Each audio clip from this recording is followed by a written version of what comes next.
The Cubs find a way to take 2 of 3 from KC as I melted in the Wrigley Field sun on Sunday. It's a solo show today, so hit the music. You are Locked On Cubs, your daily Chicago Cubs podcast, part of the Locked On Podcast Network, your team every day.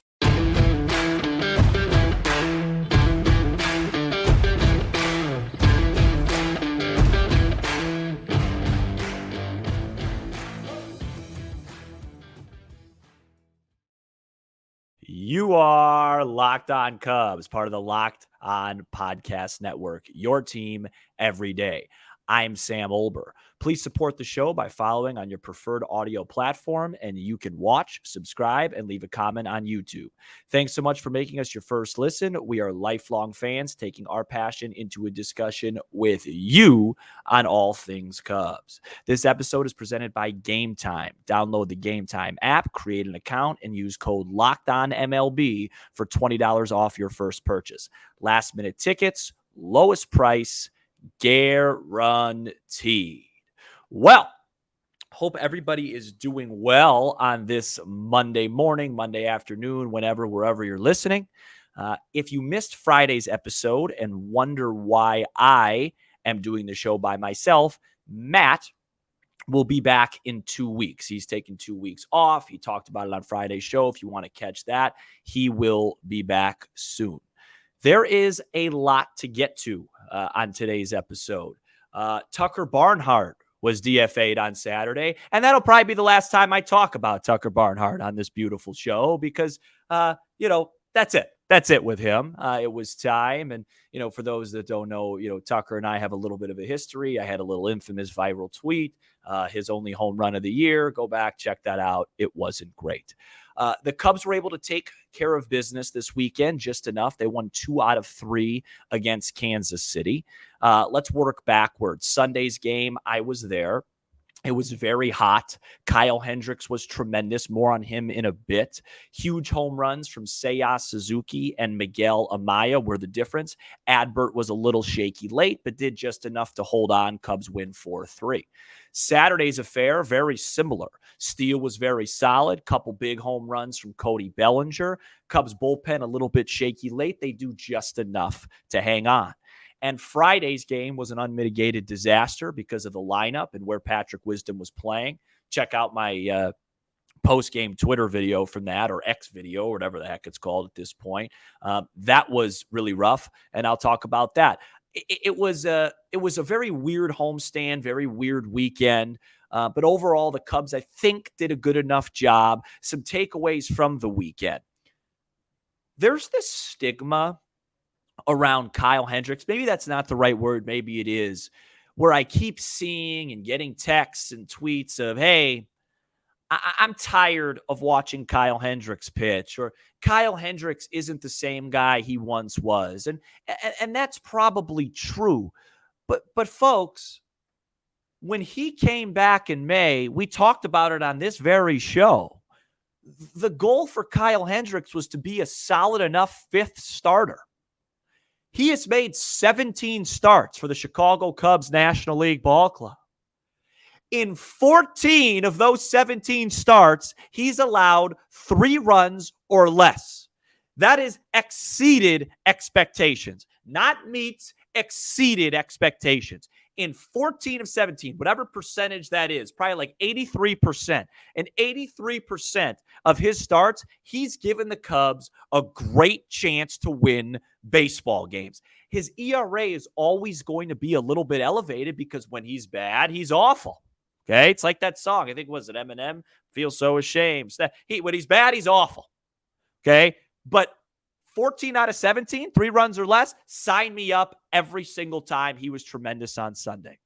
Saturday, Justin Steele. Okay, that Saturday's game was about 2 guys, Justin Steele, Cody Bellinger. With Steele, I understand all the analytic people don't like to use wins and losses as a great metric to define success with starting pitching in 2023. Yada, yada, yada. Look, I think that's very fair. when you're talking about a guy like DeGrom back when he was with the Mets, when he'd go like 10-12 and had an ERA in the low twos. I think it's from that perspective, it makes sense. When a guy's 14-3, guys, he's probably doing a lot of good things. And that goes for Justin Steele. The Cubs are 17-7 in his 24 starts. He's been a stabilizer. Cody Bellinger has been the spark for the Cubs turnaround July and on. But Justin Steele from game one has been the stabilizer for this team, the backbone of this team as a starter. And, I look at him. I know we talk Cy Young. I don't know if he'll win it or not. I haven't dove into it. I will. But I wish baseball had like what the NBA has, like all NBA teams, because Justin Steele would be first team all MLB. He's one of the 5 best starters in baseball, and I'm going to applaud him every chance I get. Jed Hoyer came on Waddle and Sylvie this week, and that was the guy he singled out that he's most proud of and takes the most pride in watching succeed, and he's just been tremendous. And then as far as Bellinger on Saturday, I thought those were 2 big home runs because he had hit a very small rough patch, a very small lull on this homestand, and to see him come back with 2 home runs is always a great sign. I always say, like, when guys are hitting or pitching way above expectations, you don't start to take it really, really seriously that it's sustainable until they hit a little bit of a wall, and then you see how they respond to that. And so that was a really nice sign from Cody. And then Friday's game, getting into detail, look, it's simple. I understand the offense didn't perform well this week. But when you are in a pennant race, a division race, a playoff race, whatever term you want to use, you cannot play guys out of position anymore. We saw it with Mancini in right field. We saw it with Mastro in right field. We saw it with Mancini at first base, and now we're seeing it with Patrick Wisdom at first base. And I understand that there is a case to be made, and Megan Montemurro laid out the case to me on Twitter very nicely.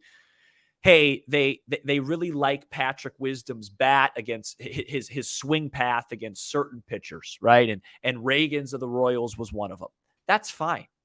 You can get his bat in the lineup against lefties if you must. I don't think you must, but if you must. But don't play him at first base. He can't play the position.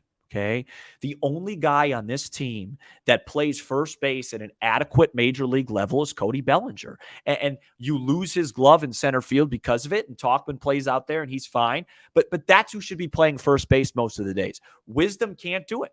And you lost a game 4-3 that Patrick Wisdom had a scoop that went by him that he should have kept in front of him on a Candelario error, and then a routine ground ball by Duffy that came around to score on a Witt Jr. home run. They lost the game by 1 run. He cost them 2. Those are the things we are going to look back on as fans if the Cubs don't make the playoffs and say there was about a dozen of those games where when the lineup card came out, all of us fans as a collective said, hey, why is so-and-so playing there? Why is so-and-so hitting there? If we see it, Ross has to see it. That can't happen. They face a lefty on Wednesday. Keep him away from first base. Enough already, okay?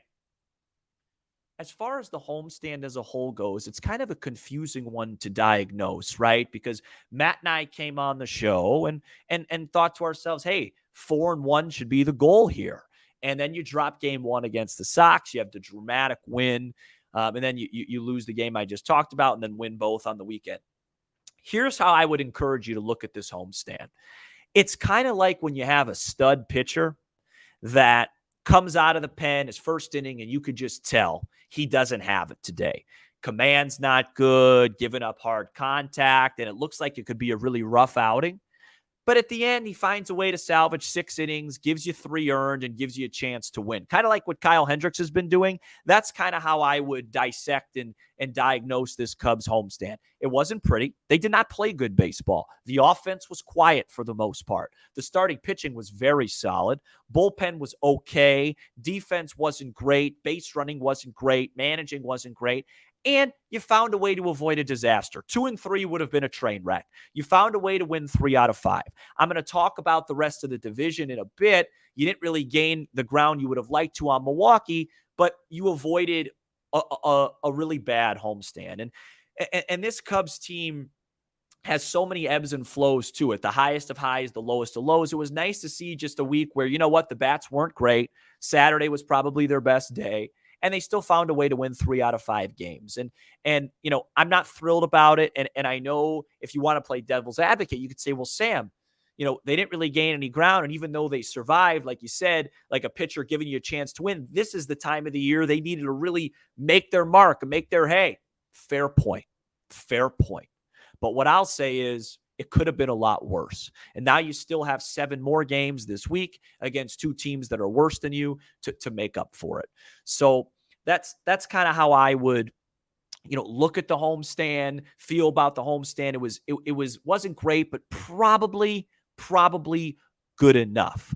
Coming up next, we're going to talk about where the Cubs sit in the playoff picture and, how many games are in the first place and all that good stuff. But first, this episode is brought to you by Game Time.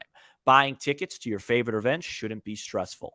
Game Time is the fast and easy way to buy tickets for all sports, music, comedy, and theater near you. With killer deals on last-minute tickets and their best price guarantee, you can stop stressing over the tickets and start getting hyped for the fun you'll have. Snag the tickets without the stress with Game Time. Download the Game Time app, create an account, and use code LOCKEDONMLB for $20 off your first purchase. Terms do apply. Again, create an account and redeem code LOCKEDONMLB for $20 off. Download Game Time today. Last-minute tickets, lowest price, guaranteed. The Cubs play the Tigers at 5:40 p.m. Central Monday, and you can listen to every pitch with the Cubs hometown broadcast on SiriusXM. On the SXM app, search Cubs or tune into channel 844 and catch the Cubs all season long on SiriusXM. So, where does this leave the Cubs, this homestand? Where are they in the playoff picture? How do we feel? Well, let's start with the wild card because the Cubs did gain some ground in the wild card. They now are 1 game up on the following ball clubs: the Cincinnati Redlegs, the Arizona Diamondbacks, and the Miami Marlins. The Padres, I think, I'm not officially closing the book on them, but I think I'm pretty close. The Cubs are also just a game back of the Giants for the second wild card spot. So what that means is if the season ended today, they'd be in the postseason. I tweeted this out on Saturday. I think when it comes to the wild card and even a little bit of the division, what I would suggest is really keep an eye on Cincinnati and Arizona because the Marlins and Brewers have 7 games left with each other. Actually, the Reds and Diamondbacks have 4 games with each other this weekend. So there's going to be a lot of you could gain ground on this team versus this team. But the reason why I say why the Marlins and Brewers playing each other is so significant is it's 2 different avenues or 2 different paths to the postseason that you're going to have. For example, if the Brewers beat the Marlins 5 out of 7 times, you're going to gain 5 games on the Marlins, right? So that makes your wild card path a lot easier, or vice versa. It would make your division path a lot easier. So if the Cubs can just find a way to get comfortably ahead of Arizona and Cincinnati, they're going to be in really good shape to make the postseason. Now, Arizona and the Cubs, they haven't played yet either, right? The Cubs, I think, still have 7 games left against Arizona, 4 games left against Cincy, 6 left against Milwaukee. So really, I guess what I'm trying to say is scoreboard watching is imperative and it's fun and you should be doing it. That's what makes this fun. That's what makes August baseball, contending baseball fun, right? It's not just about your team, it's about other teams. I mean, I spent Thursday night, I was watching the Dodgers and Brewers, and when Austin Barnes hit that late inning solo home run, I went crazy like the Cubs just hit a late inning solo home run. That's fanning. That's fun. It was a very rough weekend for the Brewers. From our perspective, they swept the Rangers, salvaged a 3-3 trip. But here's the thing. The Cubs really do control their own destiny here, guys. They play the Diamondbacks. I just talked about it. The Reds, the Brewers, they have an easy schedule. If the Cubs play good baseball and beat who they are supposed to beat, they are going to make the postseason. I don't think there's so many teams that play. I just think they're all going to play each other. And if the Cubs can just finish strong and do what they need to do, I don't think this is a situation where, the only team you're really relying on to lose that really affects you at this point is Milwaukee, and you still have 6 games left with them. So I'm not saying don't scoreboard watch, because I do it. I probably do it more than everybody. But I still think the Cubs are in this position where they really control their own playoff fate. Reds, Brewers this week. I believe the Reds go to the West Coast. I think they play the Angels. And then I think, like I said, they have 4 against the D-backs. So that'll be a really interesting series. I always wonder and debate, like, as a fan, would you want, this is an interesting thing to comment, would you want Reds D-backs for them to split so you could gain 2 on each? Or would you like one team to just totally be wiped out of the picture, like a Diamondback 4-game sweep of the Reds? I don't know. It's interesting. I wonder what the math and all the analytic guys in the basement could comment on that and say what they like there. And then the Brewers have a weird week, very similar to the Cubs this past week, where they have that interstate 2-game series against the Twins. And then they play 3 at home against San Diego. So again, you could gain ground. It's very doable, but you got to take care of your own business first. And the Cubs do have some tough business, or tougher business than you would have thought. But we'll talk about that next. The Cubs travel to Detroit Monday, Tuesday, and Wednesday. We're going to preview that series now. Detroit, not on my top list of cities I'd like to visit. I always make fun of these central cities in the division in the NL. Detroit's not really my type of place where I'd go to have a good time. What is it, Little Caesars Field or whatever they're playing at? But Detroit's a little bit trickier than you would think. They're not a good team, but they're playing a lot better baseball. First, let's talk pitching matchups, and then I'll tell you why they're playing a little bit better baseball. On Monday night, it's going to be Javier Assad versus, I don't know how to pronounce this name, I think it's Fado. On Tuesday, Drew Smiley will make his return back to the rotation. He'll face Olson. And then on Wednesday, a matinee affair, Jameson Tyone versus Skubal. Skubal's one of their better pitchers. He's a lefty. That'll probably be the toughest game on paper of the series. First, let's talk Drew Smiley. I'm very interested to see what the game plan will be for him on Tuesday as far as usage. My guess and my hope is he throws about 3 innings, depending on how he's going. And then they go straight to Wisniewski for 3, and they use them as combo starters. I don't think Drew Smiley has earned the right to just start again. I actually, in a very limited sample, liked what I saw out of him in the bullpen. I was actually thinking and probably wrongly predicting in my head that it was going to be Wisniewski to Smiley, not Smiley to Wisniewski. But it sounds like that's what the Cubs are going to do. Now, I haven't done my homework and research on the Tigers versus lefties. Maybe it's a better matchup, things like that. But the Cubs have a starting pitching situation now. The irony is they just played 5 home games against, not great offensive teams and had 5 straight quality starts. So on paper, the rotation right now, frankly, it looks terrifying. Okay. You feel great about Steele, talked about Kyle. Assad's been, a flash in the pan. Will it continue? We'll see. Monday night will be a big answer towards that. Tyone has not been great his last couple times out after turning a season around there for a while. And now you're back to Drew Smiley. It's going to be a lot of mix and match, a lot of patchwork for Ross. And it's going to be difficult, but maybe Smiley, will step up and surprise. As far as the Tigers go, they're dangerous. This is the best team the Cubs will play in this stretch of Cubs, Royals, Tigers, Pirates. And why are the Tigers dangerous right now? They're hitting a little bit, right? Riley Green's hitting. Spencer Torkelson, remember that name, one of the higher prospects in baseball. He's been red hot lately. Kerry Carpenter had a couple home runs this weekend. They're hitting a little bit. They've won 4 of their last 5 games. And I know you're probably listening in the car or wherever you're listening, kind of rolling your eyes like, man, these guys keep saying we're playing bad teams. And before every series, you say, well, the Sox may be pesky because they're a rival. The Royals played the Mariners tough. They've been pesky. And now we're playing the Tigers who've won 4 out of 5. That's just how it goes. It's just how it goes. The they're playing well. I don't think this will be an easy series, but the first 2 games should be a couple good games for the Cubs offense to wake up a little bit and get back to where they were before this last homestand. Because for me, I think we know what we have in this rotation. It's not great. When the Cubs have been great this year, early April, June, and then post July on that heater that got them back in the race and became buyers to the deadline, the offense carried the team. And they've been very inconsistent offensively, but overall, the full batch of work says this is one of the 5 best offenses in all of baseball. And I think they're going to have to carry the club. And I think it's going to start in Detroit. Belly's got a hit. Swanson's got a hit.